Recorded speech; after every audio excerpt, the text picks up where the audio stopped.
our question, our topic, now that I've thought about it. Okay. It actually came up last night. Um, I don't know if we want to talk about it or do you want me to share it with you first?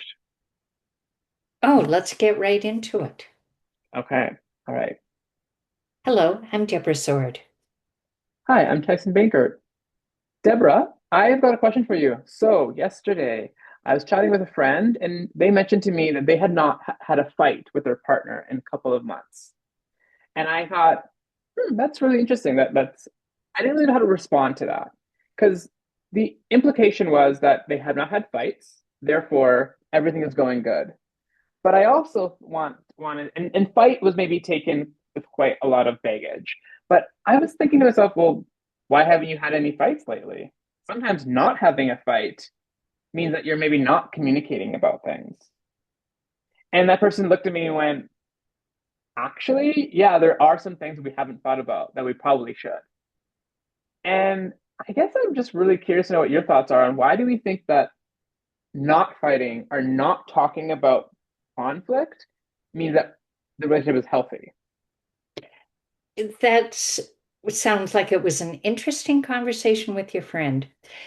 So there's no generalities about relationships, and we can't know what it's like to be one of the people inside a relationship. They have their own unique pattern. They're meeting their needs specifically. If you Let's go back to conflict styles. If you have two conflict avoiders, they're not going to, Hmm. they just won't. And it works for them because they're so uncomfortable with conflict. They dislike it so much that if they were to have it, they might just leave the relationship rather than um, admit that they need help or that they're uncomfortable. So there's that. What are their unique conflict styles?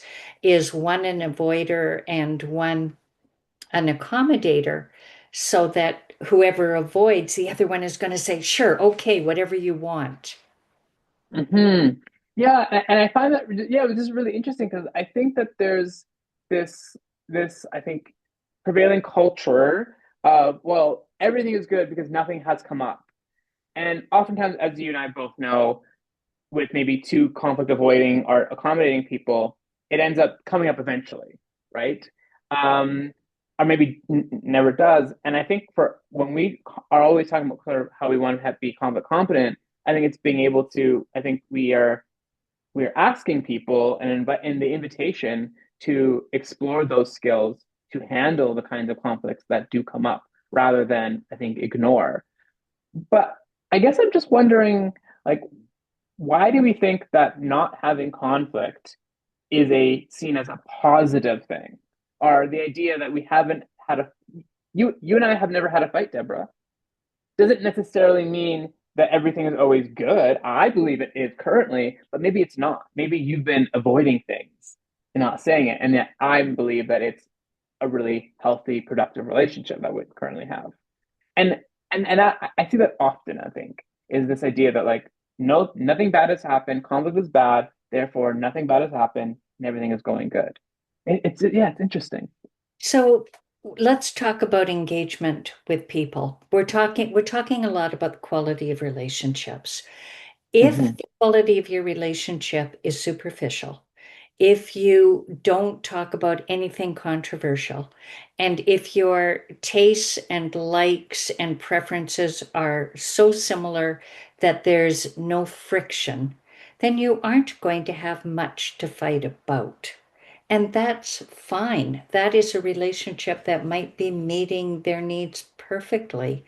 I, if we define the difference between conflict, dispute, and fight, they might be saying we don't fight, but there might be places where they rub up against each other and they deal with it right away and they deal with it in a healthy, mature, Mm. conflict competent way. And who are we to judge how they're Hmm. doing Hmm. that? We can be quite judgy in how we think Mm. people should do their relationships. Hmm. Hmm. So, Hmm.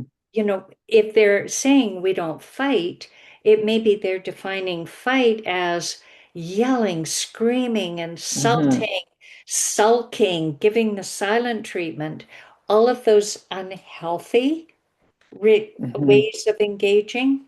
Or they may have disputes, which are single points in time where they say, but I don't want to do that. But Yeah. you never want to do what I want to do. And then they deal with that right away. That's a dispute. It's not an Hmm. ongoing kind of conflictual.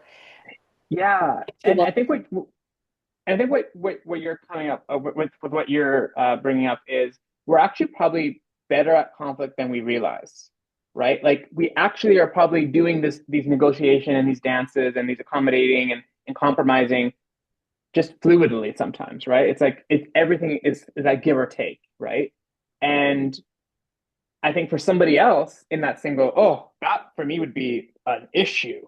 And I think when we talk about that conflict competency, it's about being able to kind of answer that question of like, where am I really competent at? Like thinking about where all of those opportunities that we do bump up against and going, actually, we recover really well here. There's actually lots of strength between me and this person or me and these people that just work really well based on our personalities, the way we've grown up, all of those sort of things that allow for us to actually be conflict competent. Um, and to your point, it might be different for other people, but I think we also have to give ourselves a little bit of pat on the back sometimes and going, wow, we actually, as a couple or as a family or community, we actually are able to work really well together in some ways and maybe not in others, but it just shows up differently. And sometimes it's not about the conflict competence, it's about the communication competence, which is a Hmm. conflict competence. And sometimes it just might be acknowledging, hey, I hear you're stressed. I hear you're angry. Do you need a break from me right now? Because I can take the dog for a walk and I'll be fine. And then when I come back, we can talk about it. Do you need some time away? Um, can I make you a cup of tea? You know, Hmm. Hmm. we have different ways of acknowledging that we see the other person and respect their agency and want to be involved with them and feel that affection on an ongoing basis. So, those are all different competencies, including, as you say, acknowledging that maybe we're doing okay. But if not, ask the question, what do you need right Hmm. now? What Hmm. would you like from me that I'm capable of giving? Maybe it's just a break. Thank you, Fantastic. Tyson. Thank you. Um, if anybody has any questions, we'd love to hear your comments and questions, and please subscribe. Thank you very much. Bye.